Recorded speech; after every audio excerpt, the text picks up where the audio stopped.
When people talk about the greatest villains in Star Trek history, one name almost always dominates the conversation: Khan Noonien Singh. Ever since Star Trek II, The Wrath of Khan premiered in 1982, Khan has been considered the franchise's definitive big-screen antagonist. His intense rivalry with James T. Kirk, unforgettable dialogue, and tragic backstory made him a sci-fi icon. But as great as Khan is, he might not actually be Star Trek's best movie villain. That title arguably belongs to a far more underrated character: General Chang from Star Trek VI, The Undiscovered Country. While Chang rarely tops ranking lists, he represents something unique in the franchise: a villain driven by ideology, political fear, and cultural pride rather than simple revenge. And that complexity makes him one of the most compelling antagonists Star Trek has ever put on screen. A villain shaped by politics, not personal revenge. Khan's motivations are deeply personal.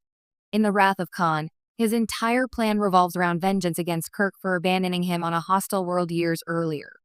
It's powerful drama, but the conflict is ultimately rooted in one man's obsession. General Chang, however, represents a much larger threat. In The Undiscovered Country, the Klingon Empire faces a crisis after the destruction of the Moon Praxis.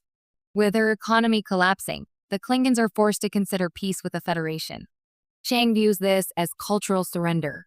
To him, peace isn't progress, it's the slow death of Klingon identity. This ideological motivation elevates Chang beyond the typical movie villain. He isn't simply evil for the sake of power or revenge. Instead, he's fighting for what he believes is the survival of his people. That moral conviction makes him far more interesting than many Star Trek antagonists. Christopher Plummer's Shakespearean performance. Another reason Chang stands out is the legendary performance by Christopher Plummer. Plummer brought a theatrical intensity to the role, famously delivering lines from William Shakespeare throughout the film. Chang quotes Shakespeare during battle, political debates, and even moments of quiet reflection. The result is a villain who feels larger than life.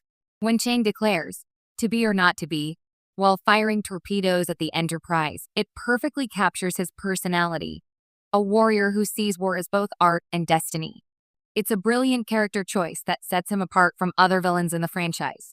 While Khan is fiery and emotional, Chang is poetic, calculating, and deeply philosophical. The perfect opponent for Kirk. General Chang also works so well because he mirrors Captain Kirk in fascinating ways. Both men are warriors who struggle with the idea of peace.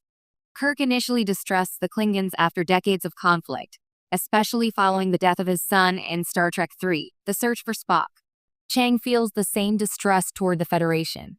In many ways, Chang represents what Kirk could have become if he refused to evolve. As the story unfolds, Kirk ultimately chooses reconciliation, while Chang chooses endless war. Their final confrontation isn't just a battle between starships. It's a clash between two visions of the future. That thematic depth is rare for blockbuster villains, especially in science fiction films of the early 1990s. A villain with a brilliant strategy, Chang is also one of the most tactically impressive villains in Star Trek's film history. His bird of prey is equipped with a revolutionary cloaking device that allows it to fire while invisible, something previously thought impossible. This innovation gives him a massive advantage over the Federation.